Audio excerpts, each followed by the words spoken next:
Good afternoon, everybody. We're here with the Political Matrix with myself, CyLawson, and Young Morpheus, aka Marcus Cage. We're just here today just to catch up on the week's news and to, I actually want to quote unquote interview Marcus because there's a couple questions that I have for him.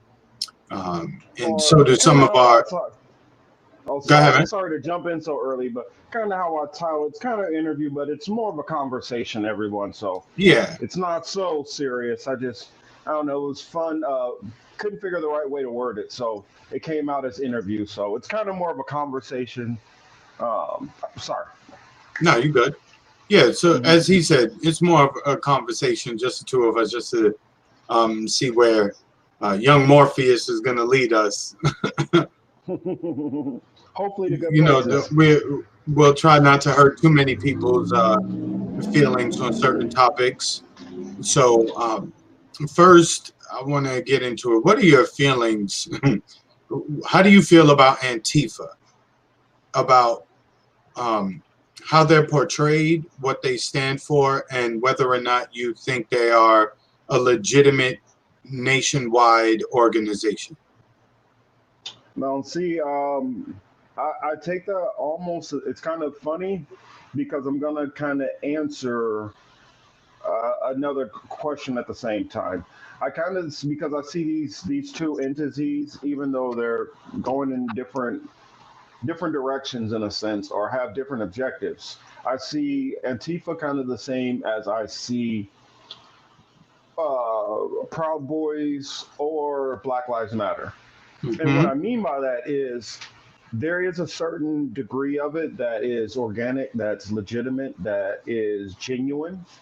That is what those people believe and they're pushing for. Then there's a degree that's astroturfed. Then there's a degree that is faked and intentionally manufactured to draw certain perspectives. And then you have as far as like Antifa, there's no actual centralized organizational power. Yes, they have all their little small different little cells and groups and factions, but when it comes down to Antifa, there's no actual major organizational push. Whereas you do like what say a Proud Boys and maybe and Black Lives Matter. But I mean, in essence, they're all kind of. It all depends on where you are and which vantage point. Are you the person who just wholeheartedly believes in the idea? Are you the person who's part of the manufactured, um, we don't want to say manufactured consent, kind of the artificial wing of what's going on, or are you, some kind of detractor or somebody who's just there to try to, spoil it or make it look bad? Okay, now the past couple, obviously this year they've been in the news a whole lot, right? At least online.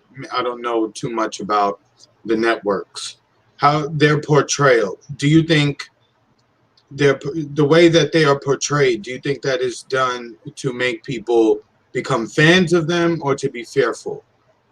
Well, I would say for Antifa, it's definitely, in my opinion, it's almost always framed from a negative perspective. And there are accounts where I've researched stories where I've been able to find where that it was police officers sometimes impersonating, so-called Antifa members. There were Klans members, literal like KKK and Aryan Nation, who were portraying themselves that way. Does the media ever showcase that kind of information, which is contrary to the narrative? No. Mhm. If there's an Antifa person who got into it with some person and then shots were fired, they don't want to be clear if there's any kind of information which can kind of side towards that they weren't in the wrong or that maybe there was fault also on the other party. And so I definitely see the media narrative is definitely anti Antifa. Got it. All right. Now, do you feel the same about the Proud Boys or any other right wing group? What I'm trying to say is, do you think Antifa is the same just on the left, so to speak, for lack kind of a of an better term, because equal, I don't even know if they're left. like an equal, I guess, equal comparison. I guess kind of a red versus their blue in a sense. I would say not exactly because the one thing which is different is Antifa's not really accepted on any forms of the media, as far as legacy or as far as what's called mainstream media or any of those platforms. So they don't have any acceptance. So they're always getting the negative spin no matter what goes wrong. I mean, what goes on. The difference with the Proud Boys is they do have a what is it, Daily Wire or and a Daily Mailer and a Daily. I don't know why they love Daily, but Daily Stormer, and they have a Tucker Carlson out there, and they have a Mark Levin, and they have a whole. Even if they don't have that well, they do kind of have it with Fox. They do kind of have a little bit of a covering with Fox as a whole. So they do have one media outlet which protects them, whereas Antifa kind of doesn't have that. And then once you break into the AM sphere, which I used to listen to a lot of AM radio back when I used to drive armored truck, and I'm in the truck all day long, so I'm listening to all the Rush Limbaughs, the Sean Hannitys, the Tucker Carlsons, Mark and it's Levin, just the Mark Levin. I'm trying to remember. It was one other guy that was kind of earlier in the day who was really annoying, and you say, we should just make it anybody who wears earrings, they shouldn't be able to vote. like Hugh Um, Hewitt. Hugh Hewitt was one of them, definitely. Bill was it Bill Bennett? I mean, I listened to all of them, and then I listened to as the left started having, the Stephanie Millers and Tom Hartman line up, and then I'm trying to remember who else was. It was a couple of a handful. Oh, Ed Schultz. Ed Schultz was a big AM guy, which I used to listen to a lot before he actually went on to. Before he went on to MSNBC, and then they got rid of him because he tried to show off Bernie and tried to give him a little bit of press, and then he went on to RT, and then God rest his soul. But there's always been kind of for the right, even the most marginalized right winger, there's always some kind of avenue, somewhat mainstream, that gives them cover. Whereas on the left, no matter what, there's for that actual real left, there's never any kind of major actual platform. It's only been these underground platforms, and social media has only been the refuge. Okay, so sticking, and I bring those up because part of the narrative we've heard the last few weeks or months surrounding politics has been this talk of a civil war. And when I think of a civil war, I'm thinking of a struggle for power. But Hmm. the groups that they say are going to be fighting a civil war, I don't know exactly what they're What fighting that looks for like. or over. So my question Yeah. to you is, what do you think that they would be fighting over in the event of a civil war? Well, I think that it's a simple question and a complex question at the same time, because most people, a simple easy answer you want to go with, oh well, of course they're Republicans, they're Democrats, and so they're going to have some country and versus the city folks, and kind of high society versus lowbrow, and you'd have those kind of dynamics, and that is a degree of it, but it's all of those things put together, and then there's the fighting, the internal battles that are going to be going on within the right and within the left, because right now with Trump out, you're going to have everybody and their mother trying to gun for that spot and who can be the next Trump. And so you're going to have those Mitt Romney types who are going to decide, hey, well, Trump's out of the way. It's time to have our party back and get back to what we used to do and just do a couple of tweaks here. And then you're going to have the other ones who, these more libertarians or conservatives, or even some of these new populist Republicans. As you start having more of that, they're going to have a battle that they're fighting with on one side. And then on the left, you have the Republicans which the Republican refugees, which they've taken in, and to help bolster the centrists to fight against the emerging left and the new people who were coming into the party. I mean, because you had a bunch of non-voters, you had a bunch of millennials, you had a bunch of people who came into the process, and I feel like though they might not have been represented in the voting rolls, their voice is not going to go away.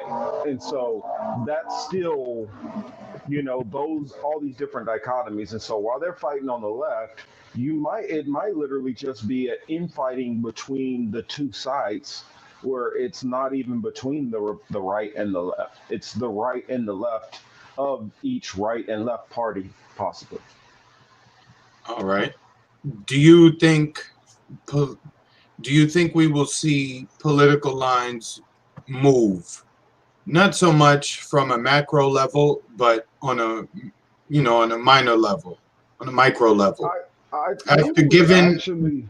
given the things that we've lived through, right? Trump's election, the accusation, to me, the false accusation about Russia.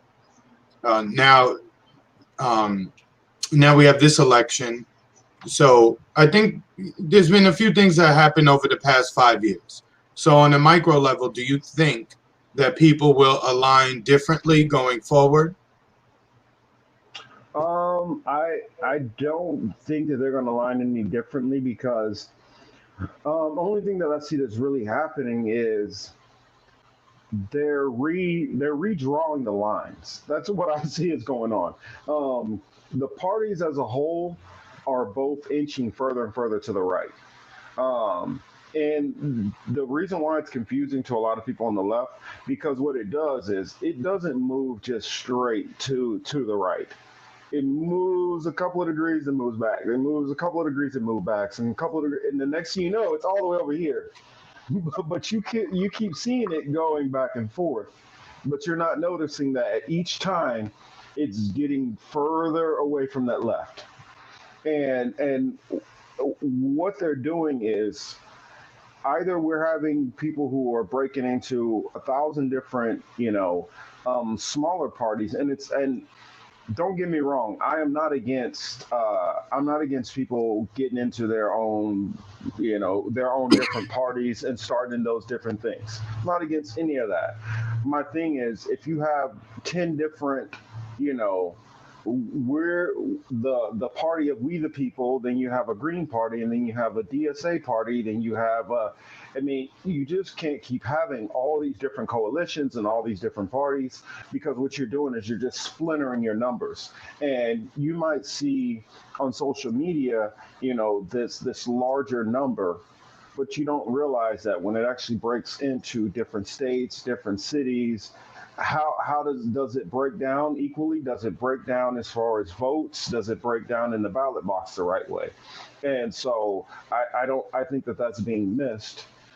And the reason why is because though the heart is in the right place and though the intentions I feel are in the right place, I feel all of that energy is missing how the mechanism actually works and the things you have to do to pull the actual levers.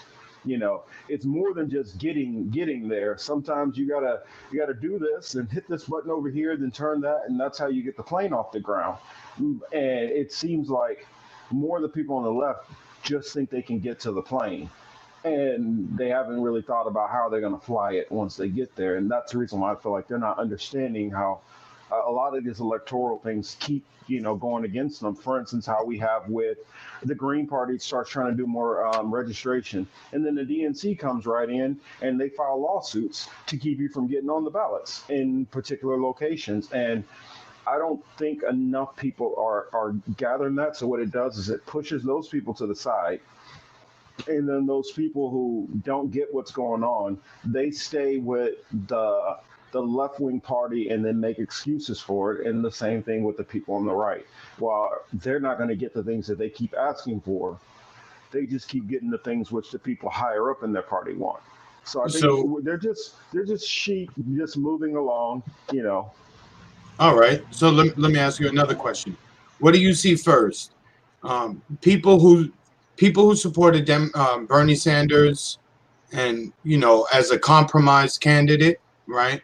Do you see that group leaving the Democrats first, or do you see conservative Trump supporters leaving the Republican Party first? I honestly think the Bernie supporters would leave first. Actually, in theory, they should leave first because they've been, they've been pushed and insulted, and I mean, you know, not actually physically. Well, maybe some of them physically, but I feel like, like spit on.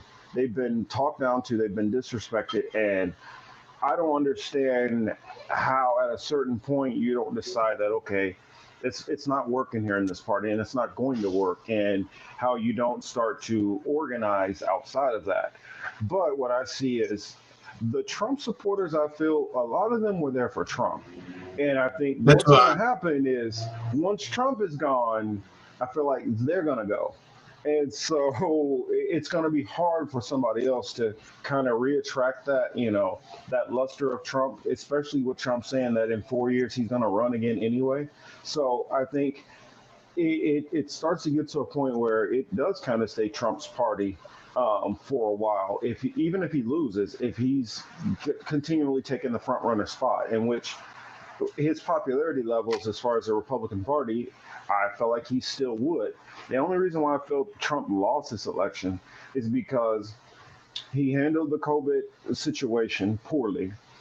And then, on top of handling it poorly, he didn't decide to do the easiest thing ever. Americans love, love, love apologies. And all he has to do is simply say, you know what, I got this wrong. I'm sorry about it. If We're I going to try if to I do was this. And people would have been like, Trump is learned and he's acting like a real president. And that would have got him, an extra 40, 50,000 votes in certain areas. look, let me say, I know I'm supposed to be asking questions, but on this one, I just want to give my opinion right quick. If I was advising Trump, I would apologize to no one. You understand?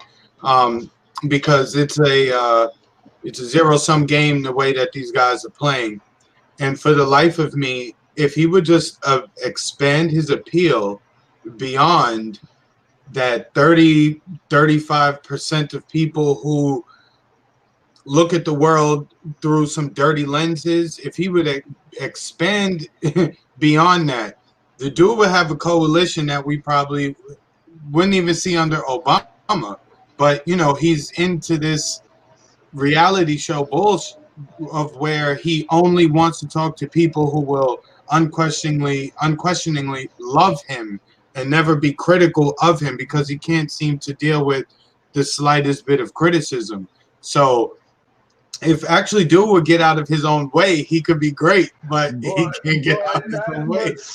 But that's the issue that I know this, last night I said on the show, like, I know Trump, like, and when I say I know Trump, like, I know Trump, like, I've read probably about, I don't know, maybe 6 or 7 Trump books. I used to like watch his shows. I used to like, because I used to think that he was a smart businessman, and that's, he was successful because there's only way he could have all this money is he had to just been this really smart. I didn't know anything about at the time his father leaving him all this money, but I found that out over time. And then watching that and watching his movements and watching him fail and fail and fail and fail, I was like, this dude is just that.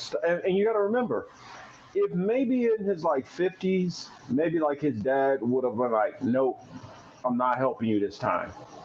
Mhm. Maybe he could have that in him to be like, I'm gonna try to stretch out and do some other things. But the guy is so boxed into once he's like the guy where you play a video game and he beats you with the kick move, and all he wants to do is keep using the damn kick move over and over and over. That's Trump. He's not gonna go to nothing else. He's not gonna learn to throw the Hayukin. He's not. That's not coming. He's not but gonna do the spinning kicks. but you know what? Unfortunately, I feel okay. So my next question to you is, to the people who strongly believe that Biden won last week, right? Hmm. How do you explain to them that you think these totals don't add up and that you believe to be some foul play? Well, there's a way of doing it, but a way of conveying it in a way where it will get into that it can get past some people's preconceived notions and or biases. You and I don't have any biases. I mean, like old country folks used to say when I was growing up, I ain't got no dog in this fight, Correct. I and don't. that's how I feel. So I'm gonna call it straight down the line on whatever I see, good, bad, ugly, fair. I heard about Michigan that there were issues with some of the vote totals, and I heard about Wisconsin some issues, and I know what happened throughout the Democratic primaries. Now, granted, Trump does have some leverage with Republican states and Republican governors to kind of play with some vote totals and some maybe Republican people. But you have a bunch of Democratic places which have definitely decided that they want Trump out. They literally see this man as like the antichrist, like walking the earth, and we're all going to be just doomed. Like we cannot survive 4 years of Trump, 4 more years of Trump anyway.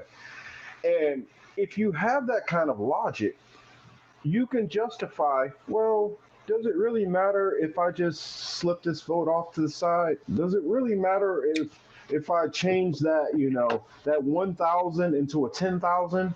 Does that really and for me, you cannot tell me if you go around screaming this guy is the worst thing ever, and you all are on social media. You know how these people's social media platforms are literally nonstop. I hate Trump. I hate Trump. I hate Trump.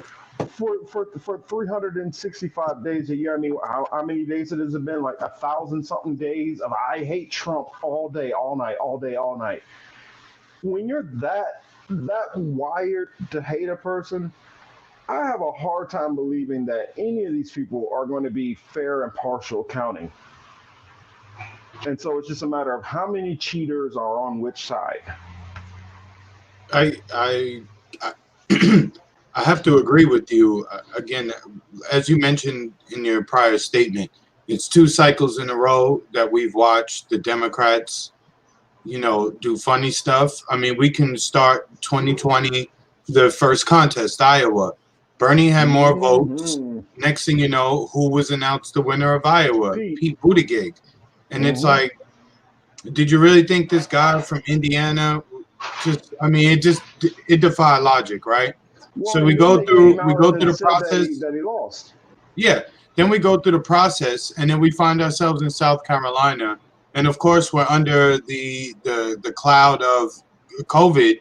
So we get to South Carolina, Black Lives Matter, COVID, and the Democrats just say, "Oh, older black folks have spoken. Biden is the nominee."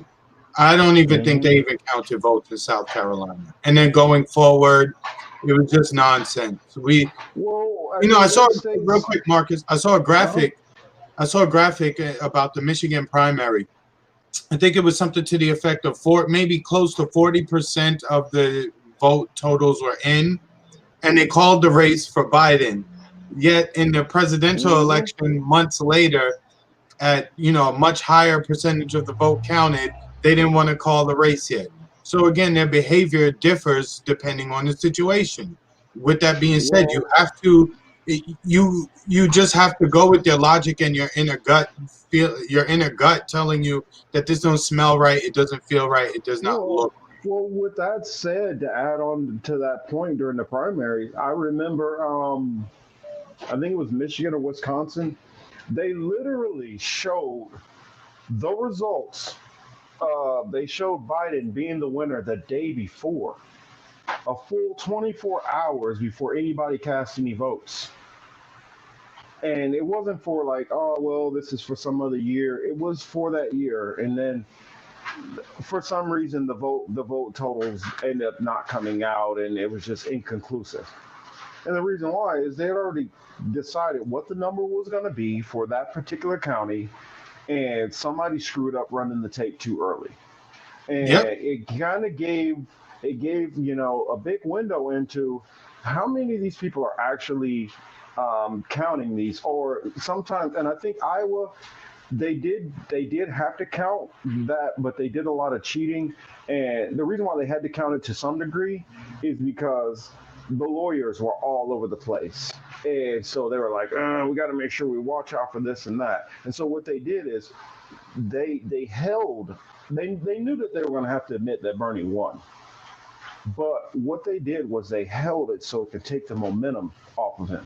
And everybody knows Iowa, the most important thing about that is getting that clear cut win so you can get all the media buzz that comes with it. And it normally catapults you up about a good 10%, as far as approval polls.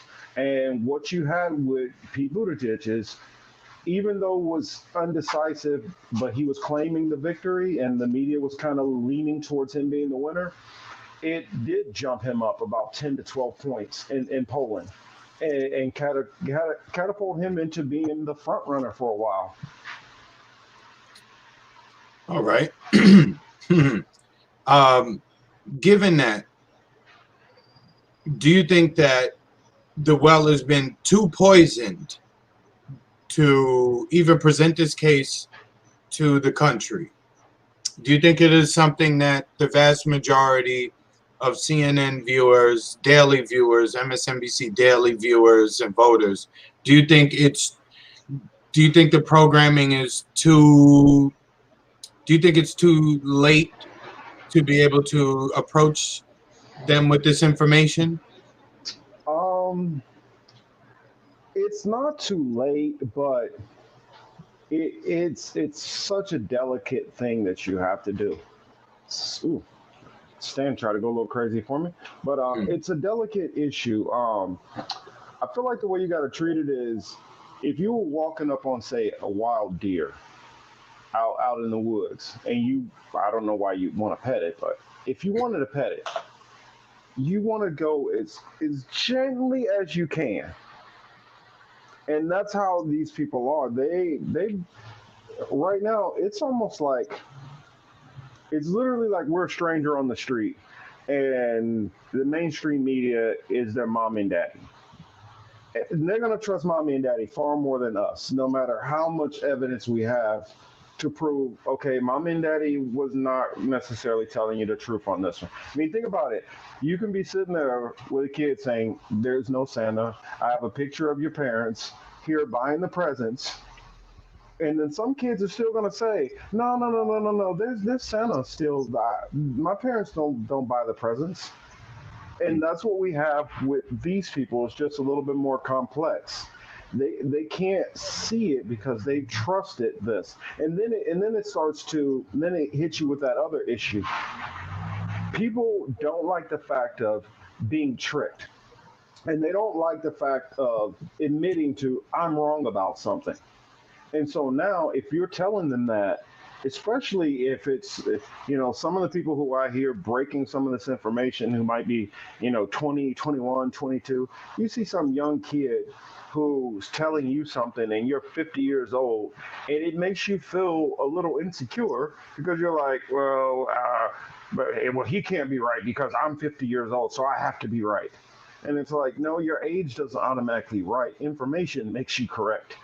But that pride that a lot of these people have, and like, the saying, can't teach a old dog new tricks. And that's what it is. Some of these people, the older they get, the more they get kind of conditioned into this. It's almost like they get calcified, and they don't change after a certain point. You just have to kind of get them before they get too far gone. No, I just heard a bang at my door. That's what just interrupted me.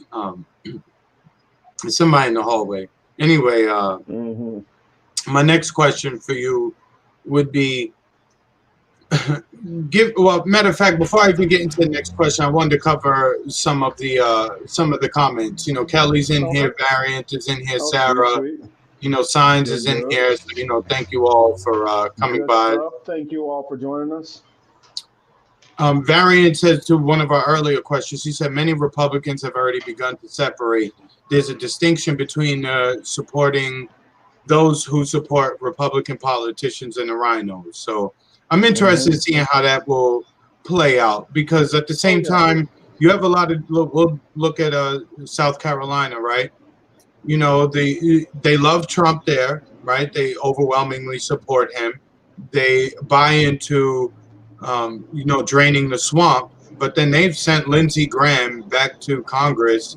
I don't even know how many times, 3 terms at least. He's been a senator for at least 18 years, at least 12 years that I know of.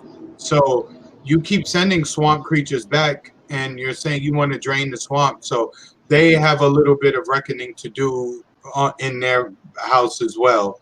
Um, let's see. Signs always has some good stuff. He was saying that no questions about the rigged machines on mainstream media. Yeah, there hasn't been a Yeah. single story about it at all. And again, Yeah. that's another telltale sign, right? That's one of the pieces of information that you look at because very often it's not what people say; it's what they choose not to say. Hmm.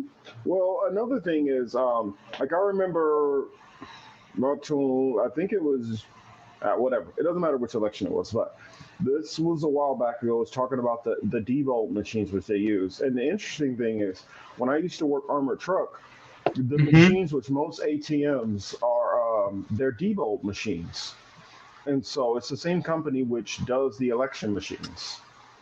And I think he was either Swiss or German, German computer scientist, and he was showing how easy it was to change vote totals with these memory cards and stuff.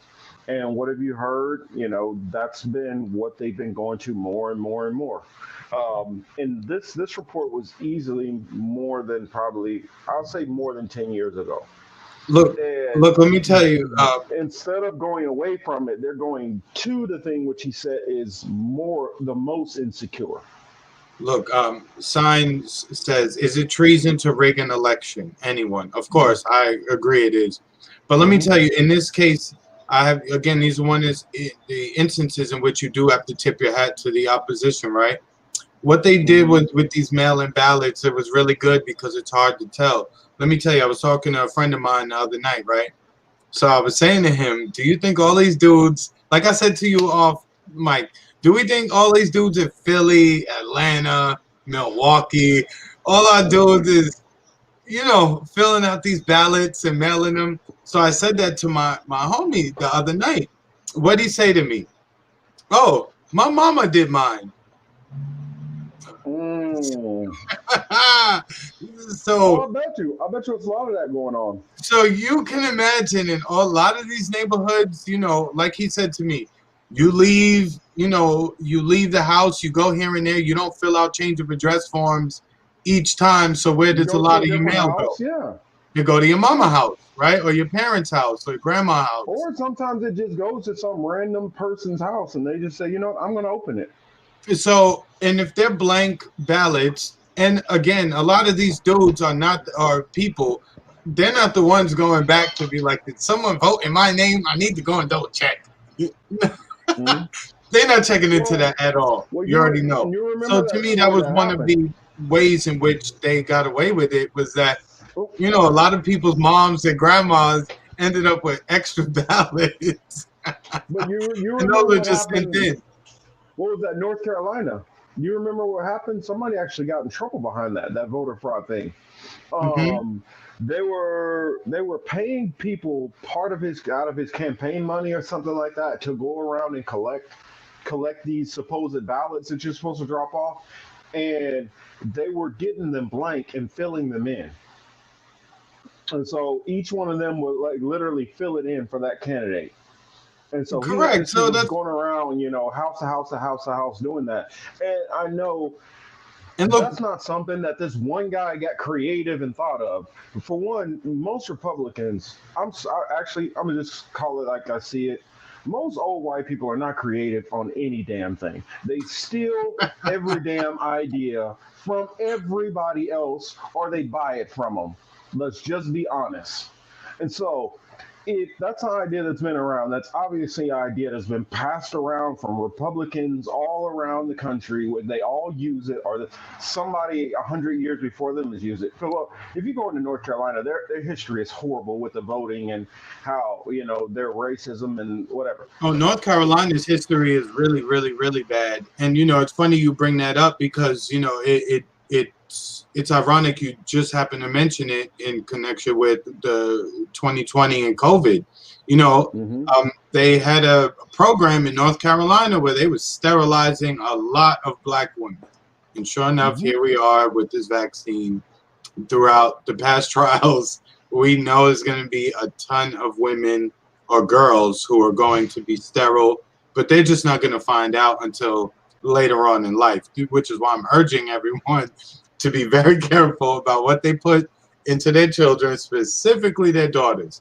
Even Gardasil, even that. Oh, get this Gardasil, you need it, blah, blah, blah, blah, blah.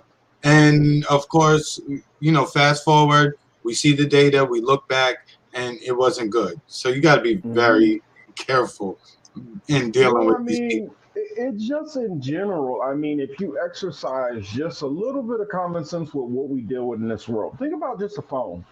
Most of us are, I would say, at least over. Well, I'm not going to date anybody. We'll just say over 30. A lot of people here are over I'm 30. 19. Don't lie to the crowd. The grades that just, it's a birth Um, defect. I'm I guess 19. just you and Jalen are the only ones, the young ones, and all the rest of us are the old ones. But think about it. You remember when the iPhone came out, right? Mm-hmm. That first iPhone, everybody rushed out to get it. And what happened with every single one of the iPhones when they come out? For like a month, every damn problem in the world you can think of would happen with them. And that's what every brand new thing that I can ever think of goes through a trial and error phase.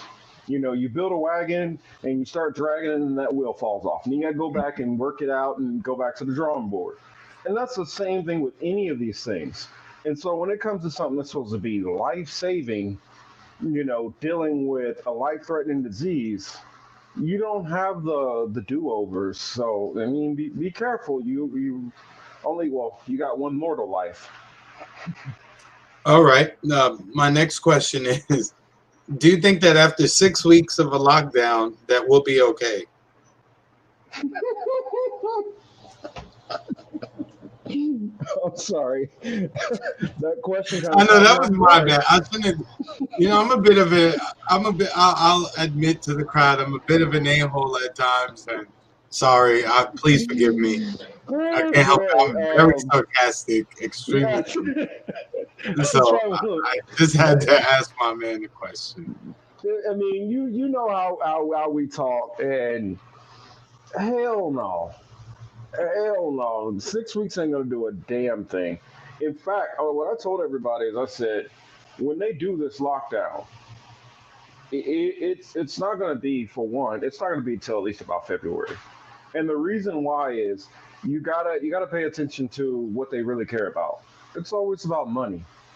I mean, they always care more about money than your life, than your safety. Because when it comes down to it, they are safe right now. They're good. You're the one that got to go out there and take the risk. So what if I got to send your ass back to work? You get sick and die. I don't care. I still make my money. I still sit safely, and that's what people are understanding about the whole lockdown process. So they're gonna try to make their money, and then they're, okay, now so we can say that it's serious. Let's put the lockdown in now. They're not doing a lockdown anytime soon because you got Thanksgiving coming up, which they're going to try to sell as much food and stuff which they can for the slaughter of my Native American brothers and family. Oh Uh, no, then you're gonna have what else? What after that? You got Black Friday, and then you got Christmas is gonna come up. Then you got New Year's Eve. Then you got New Year's Day, and then you're gonna have the Super Bowl coming up, and then they might decide after that, okay, now we can do a lockdown. look, right before we came on, I started glancing at a headline. I guess my good friend and trusted Dr. Fauci was in the news, right? So I clicked on the article because I believe every single thing he says all the time, right? So he said in the summer will be good. So I started doing backflips in the parking lot Summer, of Publix. summer, summer, like last summer. No, 21. Summer Oh, 21 will be good. the next summer we're gonna be. Oh, Yeah, okay, yeah, yeah, okay, yeah, yeah. So I kept okay. my mask on and I did backflips in the parking lot of Publix because I was so Hmm. happy. But he was also drilling. Should He I be taking notes at this part right here on what I need to be doing also? I guess so. So look, he says the summer will be good. Everyone needs to take the vaccine, and Christmas is canceled. And I thought the irony was the right always says, the left wants has a war on Christmas, right? How many Bill Hmm. O'Reilly headlines have we seen with the war on Christmas? Right? So Well, you have here's a dumb thing about it. I mean, about the whole hi Chris. Sarah. Never mind, Sorry, never I mind. can't help myself. No, I'm gonna leave it alone. I'm gonna leave it alone. I'm gonna leave it alone. So hold I'm on, gonna leave it look. alone. So now we have a Republican president. I'm not putting this on Trump. I'm just saying we'll leave him out of it. It's just that under a Republican administration, we had their infectious disease control head say that Christmas is canceled this year. He said, "Yeah, I don't think we're gonna do Christmas this year." So I thought that was kind of Mm, ironic. Um, we'll see. I'm yeah, I just hope people just push back against this crap. I Well, really do. I guess let me couch my statements before I go too off the rails. Um, Christmas. The one thing you got to remember is what does America love more than anything? Money. Money, money, money is what America loves. Now, in my religious faith, there's an actual demon. His name is called Mammon, and that's the worship of him. But still, nonetheless, demon, non-demon, they worship money. All right, we're there with that. What is the what which holiday, single day holiday, really brings in the most money? Black Friday. Black Friday, which Correct. is for what? For Christmas. That way, whether it's for the so-called Christians or the pagan Christians or the people who just like the emotional attachment to the holiday or whatever your reason is for celebrating Christmas, they're not getting rid of it. It's too much money tied to it. So Um, yeah, that ain't happening. And Marcus, real quick, Sarah just made a comment, and she just made a Hmm. comment. She said money makes the world go round, and I wanted to Oh touch yes, on it this does. too. So, money does make the world go round up until middle management, because I firmly feel like the ruling class looks at money like a tool, like the way a carpenter looks Hmm. at a hammer or a screwdriver.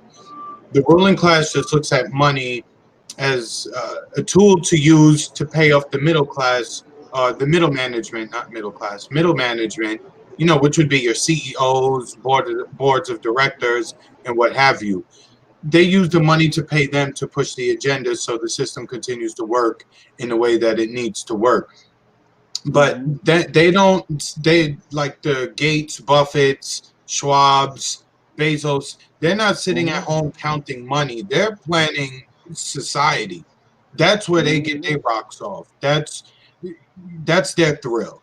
For the guys underneath them counting money and driving Porsches and Bentleys and going to parties, for them, that's their excitement. The guys above them who pay them, they like agenda setting. That's what they like. So I just wanted to touch on that whenever we discuss that money makes the world go No. Yeah, and then another thing about that money makes the world go round. These people at this level, like when they say they don't know how much money they have, if somebody doesn't come up and tell them, they really don't, because they don't even factor that nothing has a price to them, because they say I want that and they literally have enough money to have it and not run out. They literally have people whose sole job is to remember all the bills to pay. That's their sole job, is to pay bills. They pay them to pay their bills, and so they don't even worry about a heat bill. Like they don't know how much their heat bill is, their light bill. They don't know how much, Look, if they didn't buy the house, how much the mortgage is. They don't know. How much any of that stuff is. They And don't need to know it. let me read Kelly's comment because again, she made another good one. A Black Friday, a way to keep poorly paid retail workers from their families on the holidays so we can worship at the altar of consumerism. Again, it's so true. As when we were kids, right, we would get remote control cars and other things that required batteries and stuff. And if Christmas, it's Christmas Day, you're not getting those batteries and those accessories until the next day. So you Hmm. had to wait. Now it's your kids are asking you Christmas morning, yo, you need to go to the store right now. Go buy me the extra controller. I need the extra charger. I want the game. I need the card. I need the Hmm. add-on. I need your credit card. So she's right. The consumerism, the way it's been pushed on Christmas, it just completely messed it up. But me, I'm fat. I love food. So Christmas and Thanksgiving for me is just about food and drinks. That's it. Yeah, I mean, the right, because they always trash the left about about war on Christmas or whatever, and it's always the atheists. Well, this time they have it coming from somebody who is not an atheist, from a hardcore believer. And the reason why I don't is because the Bible tells me I'm not supposed to. I know everybody doesn't believe in the Bible, that's fine and dandy. I'm not trying to force anybody to. All I'm saying is these very people talk about war on Christmas. They don't even know where the hell it comes from and what the point of it is. They're like, that's fighting Jesus' birthday. It's not Jesus' birthday, for one. For one, his name wouldn't be Jesus because the J has only existed for like 400, 500 years. It's a And, why. you know, well, I mean, it gets even more complicated once you get into the Paleo Hebrew. But like, if, for instance, in my Bible, it's literally Iesus, not a J. But that's still off of the Greek, which is okay. I'm getting off topic, but anyway, that's not correct either. Anyway, what I was gonna say is, what people don't realize where Christmas actually comes from. If they understood where it comes from, they wouldn't. I don't know. Some people, those church people, wouldn't be doing it still. Well, It the comes the from. from what and you can correct me if I'm wrong. So this will be fun. This will lead into Hmm. a lesson by you, right? So I'll Hmm. give what I think, and then you correct, right? So Okay. we can go off that. So to me, Hmm. it's like one, it has to do with the changing of the season, right? Because um, it does happen right around the time of the winter solstice, right? So that's one thing. The sun is less visible for a few hours than it is at any other time of the year. And so Hmm. obviously it represents a change. Does it bring death? I don't know because I mean it's real cold. Nothing's growing at this time, right? Everything is done. Hmm. Also, it seems to be has some pagan roots in it. The gifts, the tree, the mistletoe, all of those things that go along with it seem to be pagan beliefs. But it probably stems from somewhere else, and it's now perverted once we Well, put our hands you on it, of course. yes, yes, you are. It's kind of funny. It's all of it, but I'm gonna help you tie it all together, and Mm-hmm. so you can see where it fits. The actual 25th. I don't know if anybody knows who the man Nimrod is. Mm. But for those who are not familiar with Nimrod, Nimrod goes back to the Tower of Babel, and if you have any questions, I can go deeper into Nimrod. But for a sense of the story, let's kind of keep it, stay on top. Nimrod marries his mother, Semiramis. When he marries his mother, Semiramis, they have a child named Tammuz. Tammuz is killed by a boar. And Semiramis tells the people that after Nimrod was killed, and oh, I forgot to tell you that after Nimrod is killed, she claims that she has Tammuz from a virgin birth, um, and that gets into some different things, but claims that she has Tammuz from a virgin birth. He's killed by a boar, stabbed and pierced, and then it said that his spirit went into the trees. And so the cutting down the tree used to be the bringing Tammuz into your house and you're adorning him with trinkets and gold. And then the presents under the tree, you're getting down and you're bowing and you're worshiping Tammuz, which would be the son of Nimrod. Um, Also, Nimrod's birthday is December 25th. So that's whose birthday is actually on December 25th. And then you start hearing about um, all the other different, oh, well, it came from this religion, and this person, he was on the 25th, and this person, and this. It all comes from Nimrod. And that's where it starts switching into Apollo and all these other different gods and Odin and all this stuff all comes from Nimrod. All right. Um, Let me ask you a question, oh, right? I forgot one other thing. One other thing I Oh, forgot. okay, my bad. The cookies and milk part, which the tradition of leaving the cookies and milk out for Santa. Okay. Well, in Hebrew religion, you left food out basically as food offerings for God, and that ties into leaving a food offering. If you just change those letters around a little bit, you'll see clearly that Santa spells Satan. All right. Let me ask you. This goes to my next question, though. Speaking of consumerism and all this other stuff, and we kind of touched on it with the Mark of the Beast last night, but I don't really so much want to Hmm. go too much into the Mark of the Beast part of it. But Hmm. how do you feel the digital currency will affect our lives as consumers? Because as Sign says, this comment says it's another ploy to rid us of cash, all digital currency by the end of the first term of Kamala. you know um, Setting the Hmm. Kamala comment aside, clearly we see movement from the patent that Microsoft holds for their digital currency. We have seen world banks throughout the or central banks throughout the globe also have signified that they will be moving to some sort of digital currency too. How does that affect us in going forward? Hmm. Well, that's the reason why, before I never paid a lot of attention to Bitcoin and all those different currencies. I was like, well, whatever, that's just going to be some kind of fad. I don't care about that. Hmm. But when I started noticing Zuckerberg and I can't remember, it's Jack Dorsey. When I started hearing them talking about trying to create their own currencies and virtual worlds, and I'm like, you can travel places. Why do you need a virtual world? Um, and I was like, okay, well, if it gets to a point where people are locked down in a sense, that might be the only way you can actually see these locations at some point. And then with the whole Bitcoin stuff that they were both doing, I'm like, why are they trying to figure out their own currency? Why is everybody focusing so hard on this? And it doesn't seem most people in the modern world is like begging for this solution or for this change. And then it just seems like after that, more and more justifications for why we need to get away from cash.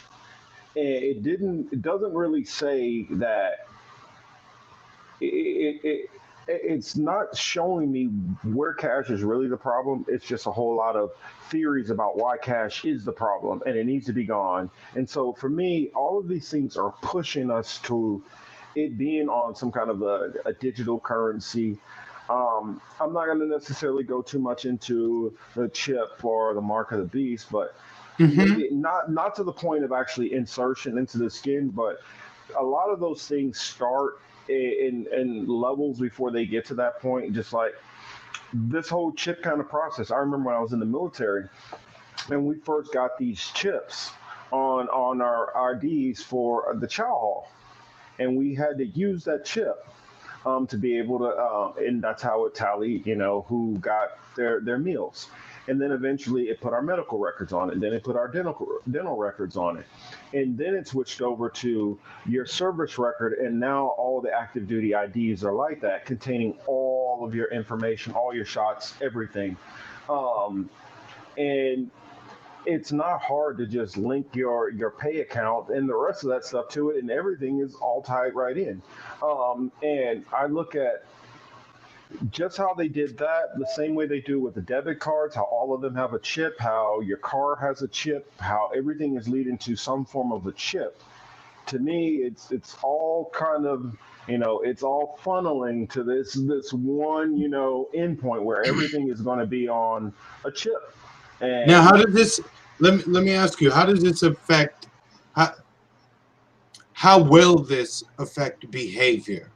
Because I have to assume, right, based on what I'm reading. So I'm coming from I'm coming from a biased place, right? Because I have my own opinion on this. But mhm, I'm asking you, um, with the money being not tied to just how many hours you work, or you know, it's also going to be tied to how you perform in mhm. society. I think the first step will be whether or not you agree to take this vaccine or not. Moving past the vaccine, because obviously this episode is going to end at some point. How do you think it affects people's? How do you think it will affect our behavior amongst each other? Well, I think it's going to affect our behavior in a bunch of different ways. Some ways, just the effect of what's going on in general, and then some of some of the results of what's happening and some of the consequences of those things. So, what I mean is, it's going to affect us because some people, they're natural, they have no problem of listening to authority, and they like to have some kind of authority and chain, and they're perfectly fine with giving kind of walking orders. Other people are not going to be down for that and want to fight it. And then there's those people who are going to be the always have a question about it and doubts and concerns. And so I feel like their goal would be to try to marginalize some of those people or make them conspiracy theorists or crazy or criminal or whatever, somehow to demonize, so the people who are a lot more pliable, they can just deal with them and then get them to help be the peer pressure or the whipping stick to get the other ones in line or ostracized basically from society. You see, And I will admit I led you. I led you there, right? Because I wanted you to say that, right? I I'm mean, bad. that's Like I what said, I I'm the think. I worst. mean, So well, my perspective on it. And then I look at it like this. One of my favorite movies, and I never thought that this could be the future, but it honestly looks like we're literally walking into this movie right here in my head. The movie Demolition Man.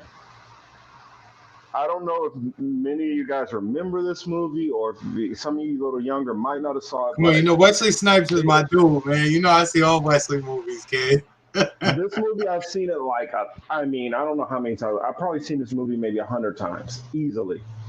And you see, in that year, it's 96 when it starts off. And it kind of looks not too much different than kind of how this is. Maybe you take back maybe another 10 years or so.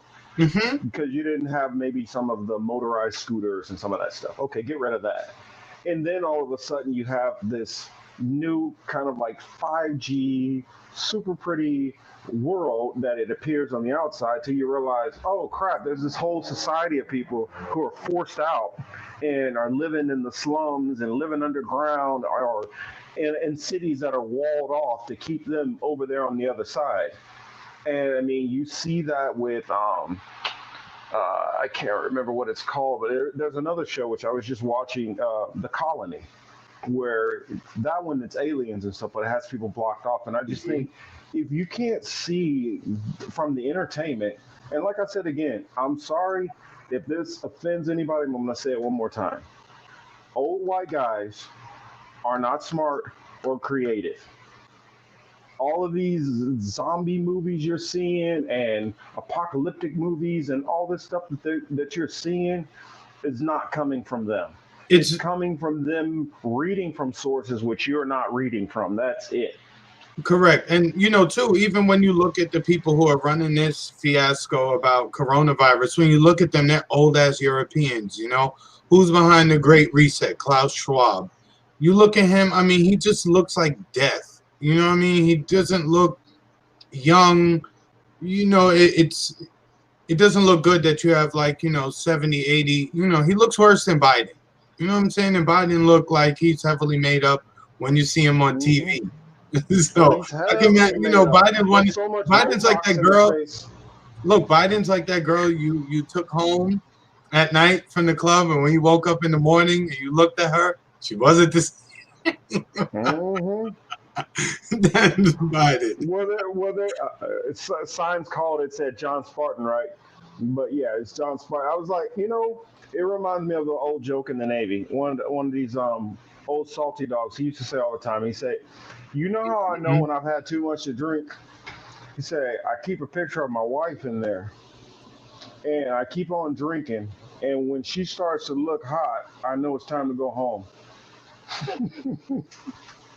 Remember when Sandra Bullock did say that she was trying to You learn can take the this job phrases, and shovel it. shovel it, and he's looking at her like, nah, nah. No, I Heck, think that's the time when he was like, you know what, that's good enough, Huxley. yeah, like Because I'm she had good. screwed up. She was like, and I'm gonna lick their ass. And he's like, no, no, No, no. no, no, no, we can't do that.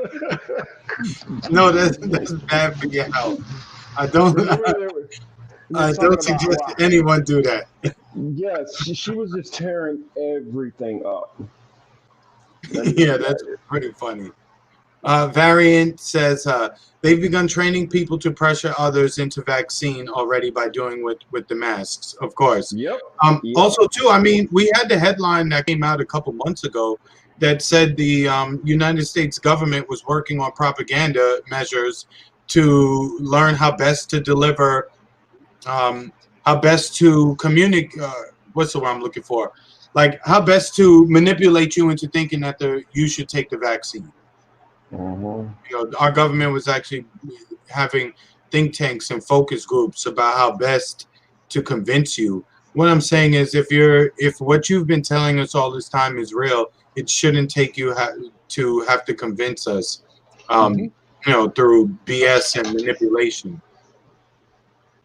But you got to remember, that's what our whole society is has been predicated on. I mean, I said that I'm gonna do that video, and hopefully I don't drag my feet too much on it and get it out, and because my goal is to get that video out so that by the time next Saturday comes, we'll be able to talk about that and also give the audience enough time to be able to go through it.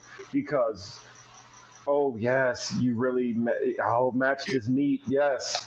Look, now Hmm. they got us talking about meat on the show, man. They gonna, we gonna get I flagged mean, now. I mean, Thanks, signs. I They gonna started be like, talking about that you got meat. them two dudes talking about meat on their little show. You don't want to go into their virtual lovemaking. Yeah, I know, right? So But let's see. Kelly says she lives in a small town where they don't have any pickup spots. Easier to buy local. Very important going forward. That's probably where you're gonna need to get most of your food from. Someplace where it's grown hmm locally. well, Let's and see if you how have sign actual here. area to grow stuff, grow on your own if you can. That's what you're gonna have to do. Correct. Most likely. Um, Sarah asks us. Okay, I'll put it on. Hmm. Okay. Let's see. Do you think the way to depopulate countries? Well, I mean, it's ironic. Me and Chris talked about doing a video, like a compilation of all the times where Bill Gates talks about, like, well, I said incriminating statements, but literally we could do just a compilation of all the times he talks about depopulation.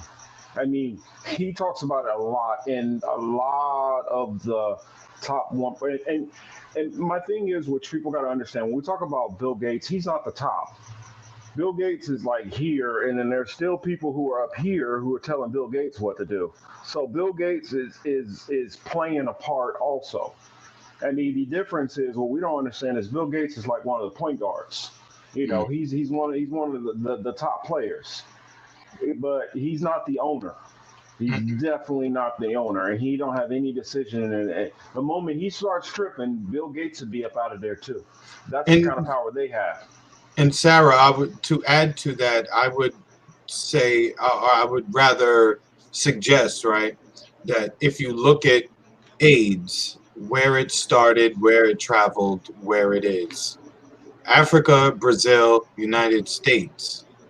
In which, Those well, three to places. clarify, where in the United States?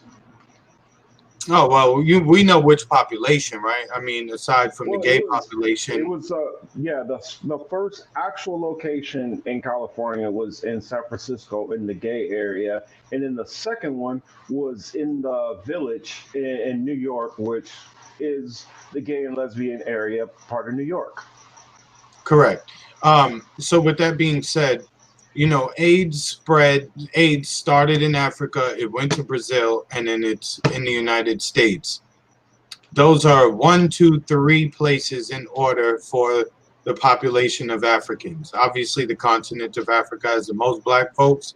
Brazil is actually number two in the world for number of Hmm. black folks. Number three is the United States. AIDS is number one, two, and three in those three places. So, yes, there absolutely is an agenda to depopulate people, beginning with that particular group of people first. Why? I don't know. Maybe it has to deal with the third leg. I don't know, but Well, and I know this statement might get me in trouble with some people, but I'm gonna lay it out there and be honest about something. Um, Look at the location of where Planned Parenthoods were actually built, and at the time when they're built. Now, some people might say, "Oh, well, this area is, this is a white area where they're at." If you look, majority of Planned Parenthoods are in predominantly or historically predominantly black neighborhoods to incentivize black people specifically to get abortions. And if you go into Margaret Sanger and her quotes and comments, her purpose it wasn't about, oh well, this woman got raped and to try to help her out or to try to plan her thing. It was about, we need to find a way to get these black people and these white people, I mean, well, these black people and these Latinos, and at that time, um, would have been Sicilians also were kind of grouped in there because they were grouped under the Jim Crow laws, which a lot of people don't know. And Mhm. so it was anybody who was like not who they considered white or didn't have that melanin. They have a certain thing against them, and it's kind of went on for a long period of time, much longer than most people realize. Kelly, I'm trying to keep it PC, Kelly, so that's why I use third leg. So don't laugh at me. I'm trying not to get us in trouble here. Why do you think that they always castrated? Why do you think they castrated so many slaves? That's why I brought that up, quite honestly. Even though I'm cracking jokes about it, That's, I if you mean, look at that's King part of it. Leopold, King Leopold out of the Congo, but he Hmm. was, everyone tends to talk about Hitler, but what Leopold was doing was 100 times worse. I mean, he had a welcome banner filled with severed penises, Hmm. outside of his quarters. He literally stitched them together. Like, it's some of the nastiest thing you'll see, but they just have this. Those Europeans just have this obsession with it. I don't know why. I don't get it. Yeah, I don't think. I'm sorry. Can you? I guess I had a phone call coming in. You can't hear that, can you? No, I don't hear anything. Okay, thank you. Let me pull it off. But another thing which they don't factor in about the whole. This is what I say. Well-intentioned white people don't get. The people who are at the top, a lot of those evil ass people, what they're looking at is they're looking at on a giant on the whole total. Marcus, did I lose you? Uh-oh. I think it's just me by myself now. Y'all don't want that. I need someone to balance out my crazy. Um, is he there, Marcus? We'll give him a moment or two. I'm looking at the clock now. We're about a hour and 10 minutes in. And I'm checking my phone now. He didn't send me any messages on my phone. So I guess this where I'll wrap it up. Unless Sarah don't laugh at us. Marcus just quit right in mid thought. Um, but anyway, I'm Chris. I'll try to get a hold of Marcus. going forward, I just wanted to say this. He and I have had couple discussions offline. We're gonna try to do. Um, we'll try to produce more content, more videos for everyone. We've been in discussions on that. Considering that he's on the West Coast, I'm on the East Coast. Timing obviously is a factor. But we're working on doing different things. Okay, there he is. Yeah, Damn. man. I don't know what they did. They trying to get rid of me. They I've been tried to talking they about them tried to too take you much. out, Paul Pierce. I talk, and it's funny. Guess which college he played for? Kansas. That's why I said that. hmm I mean, I know what it is. What the issue is. Sure. Oh, sorry. Sorry. I had a message. Oh, Kelly said But men are weird. Why are we weird, Kelly? Some of us are nice guys. Some of us, not all. hmm well, what it is you. Oh. What I was saying is you have those powers that be at the top, and they're looking at like everything is like wars, which we don't even see that are going on. They're looking at, well, if we let these women get too much power, then they're going to take over our power. And if we let these black people, who too many of them in this area, start doing well, then they're going to take our power. And if we let too many of these Mexicans come in here, well, then they're going to start building up and they're going to take our power. And so it's this intense insecurity that's built from stealing every damn thing they've gotten to get to that point. And it's kind of like if you walking around with a bunch of stolen crap on you, you're always looking around for the people who actually own it, that they're going to take it back from you. And I think that that's where their prejudice comes from. They have to, they have to start the attack first. So they attack you before you can get what they're even doing. And so at that point, it's a little bit too late because if they caught you straight up, the game wouldn't work the same way. I mean, the Native Americans, they wouldn't have taken them out if they didn't use those smallpox blankets. So, I mean, it's always been trickery, to get the upper hand. And even when you look at the slave trades, they use multiple nations in unison, coordinated to make the transatlantic slave trade happen. And so it Mhm. wasn't like, we just, were stronger than these people and took them over. It was always, let's gang up on a whole bunch of people like hunters. We're going to sneak up on them and then charge, attack. And it makes sense if you go back through European history and you start looking at it. Nothing grows there. Europe produces like virtually nothing. Russia's the only place that has a little bit of something, and they have some oil, which they've been kind of running low on. So they've been trying to go all these other places to try to find some oil. That's the reason why they're going deep into the Antarctica and all that stuff like that, because they don't have any oil in their economy. It's starting to go bust. And so you know that's the situation what you have going on throughout the whole entire world, that they don't have hardly anything there, so they spend their time running around stealing from everybody. Got it. All right. Kelly said, I'll post it for you because this is funny as shit.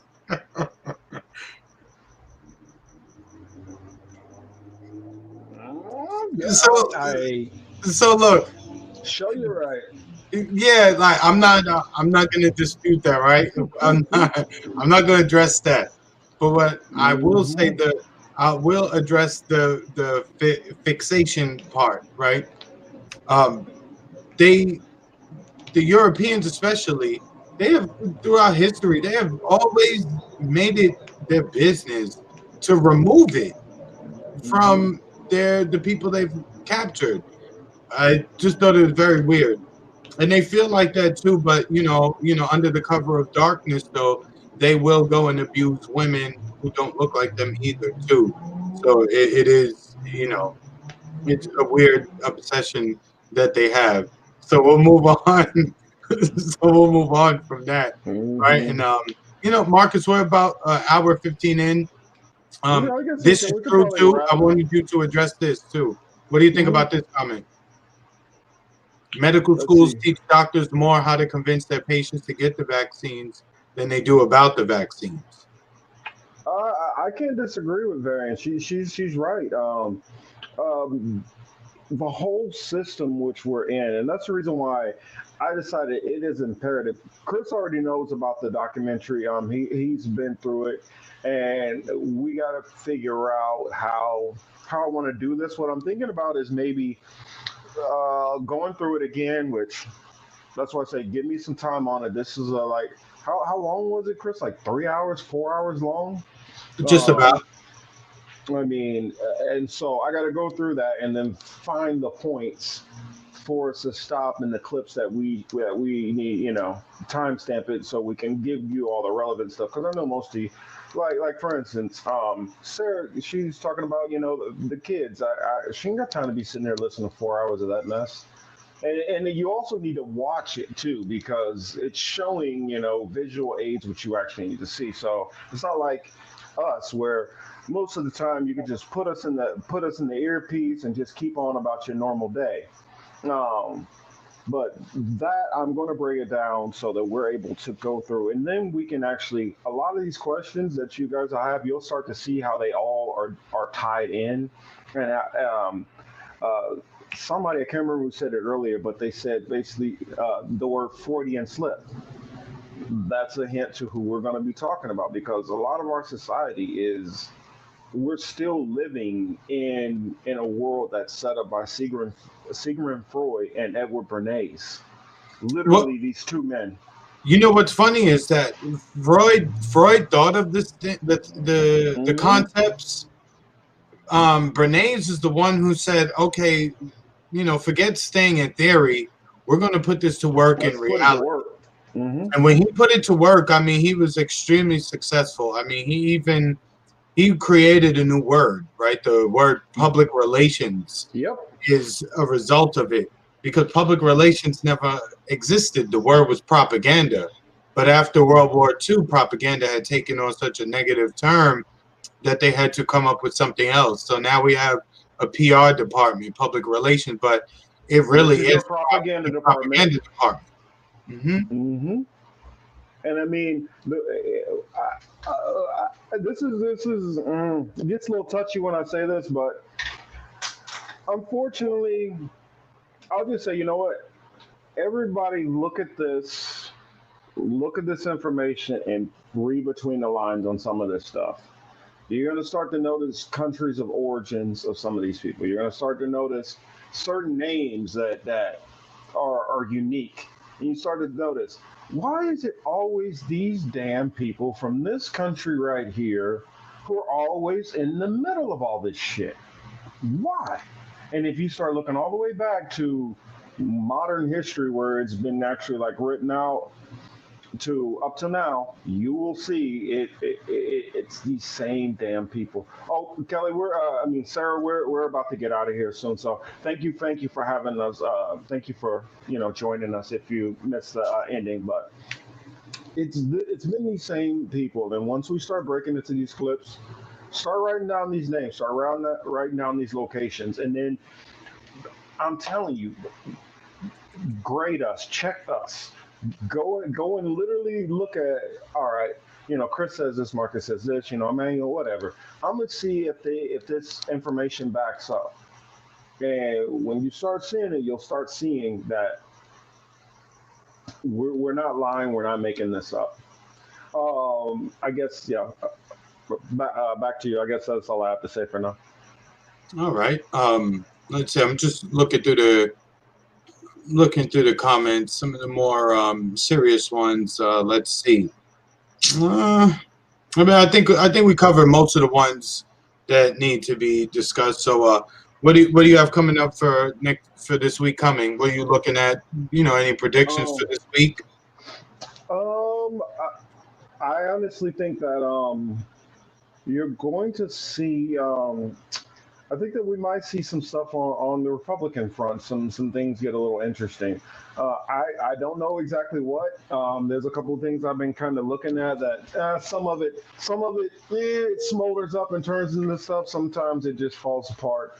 But I'm seeing infighting on the Republican side, and people feeling like there might be an opportunity to strike out and do their own thing, and possibly might even start trying to build some populist bridges across to the other sides and stuff. So it's all interesting to see um, what's coming up. Says, do either of you have any recommendations on something we can read or watch? Um, I will actually. Man, I can't remember the name of his channel. There's a channel which, well, Chris, you know the name of the channel. Is it Thoughts, Provoking, was it Provoking Thought? I think it's, the name of his channel is Provoking Thought or Thoughts in Camera. It's two that, I when I'm not watching religious, or stuff covering the Bible, I am, covering a lot of this whole Illuminati stuff and the propaganda and the way they use manipulation and stuff. And so, two of the channels which I follow a lot, and I know some of you aren't religious, but some of these religious people do start to cover a lot of these other topics because how we see it, it overlaps. And so, yeah, you can filter out the religious part, but when they're giving you some of the actual evidence on historical stuff to follow, um, that's definitely people. I would say, uh, I guess send me a message in my direct message to remind me. Oh crap, a camera. Sorry about that. Hey, at But least you got your pants. At least you got your pants on, bro. oh yeah, You know, I we see gotta all do it. this. You know, we see all these people on Zoom. They doing funny stuff, man. I don't know. Me, I'm not gonna be. I'm not gonna be one of those guys. That's No, all I'm you're never gonna catch me like that. I mean, I I I put it this way. I know a lot of times that you can't see below, but I honestly, you rarely will even see me film without socks and shoes on.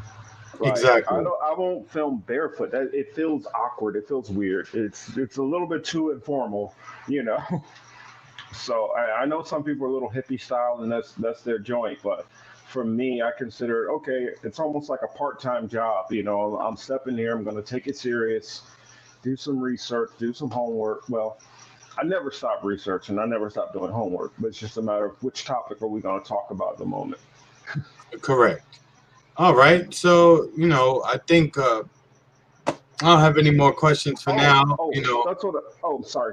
That's what I was saying. I was trying to answer that. I can't remember exactly who asked me. What I think it might have been Variant that asked, what do they suggest to look at? But Oh yeah, thoughts, videos or books. thoughts provoking. Um, is the channel. I think it's thoughts provoking. Or actually, can you? No, we don't need to. We don't need to go there right now. But it's either thoughts provoking or cameras in action. Um, send me. I guess send me a message. And or if you or write it in here at the bottom. Oh, that's what you're reading right now, book wise. The book. That's a good book. I'm reading right now. The book I'm reading is Babylon to Timbuktu. All Um, right. it deals with African history and the ancient African civilizations, how they migrated across North Africa and Real quick, getting into signs. that. Mhm. Signs got me triggered. Signs triggered me real bad. Mm-mm. He said if Trump does start by a media company and it was more fair, whatever the case may be. You know what's funny? In the transition integrity, the transition integrity project in that thing they did, they said that Trump is going to start Trump TV, in which he will Mhm. use it to call Biden illegitimate. And it will basically, more or less, what they're saying is it's going to be too popular and that they're going to be forced to file criminal charges against Trump after he starts his Trump Wow. TV. So if Wow. this does come to happen again, I'm done with listening to anything. Like, I will 100% believe this is a simulation. I mean, yeah. I mean, it, I know it's a simulation, but I mean, at this point, it's like how much sillier can it get? I mean, it's just Trump at this point. I mean, he already does come from a TV background. Everybody always Hmm. kind of mocks him as a game show host. He spends his time watching TV all day long, and I honestly, I don't think I've ever seen Trump look as happy as when he's standing on the stage talking to a whole bunch of people. And it's like, if he would have been smart, he would have went and been a crooked preacher like Billy Graham or or Joel Osteen or one of those guys. But he missed his calling. He could have been out there milking plenty of suckers, and not doing us any harm. Uh, but we're stuck with him. Exactly. He ain't going nowhere. I don't know. I don't care if this man is sitting in his basement, just doing live streams. Trump's not going nowhere no time soon. I don't think so either. So with that one, I think that's it. We're getting ready to get out of here. We're hour 25. So, to all of our people who watch us and engage with us, again, we really, really, truly appreciate it. In all seriousness, we thank you. It makes for a better program, because clearly we don't know anything. We're just two people just talking, trying to figure it out like everyone else. So again, we thank you. It's much appreciated. This is the Political Matrix. I'm the co-host, CyLawson8 on Twitter. The host, Young Morpheus, Marcus Cage. You can find us both by our Twitter handles on the screen, or just look up the video on YouTube, like it, Mine's share it, subscribe, all that. mine's the real Marcus Cage, The, real re- Marcus J Cage the for real this Marcus one. J. Cage. All right, guys. Thank you very much. We'll see you guys. As I said, when Marcus was out, we're working on, producing different videos and more content for you all. So please just stick with us. We're just getting this thing off Oh the yeah, ground. I forgot. I am going to do. I got the Annihilation Cage. I'll be doing that in about an hour and a half. So Kelly. No good. oh Lord, what did Kelly I say know. now? No, we just gonna leave it alone. We out here, man. All right, guys. Have a good one. Enjoy the rest of the night, and we'll talk to you next week. Alrighty, you guys have a good one. All right. Mm-mm-mm.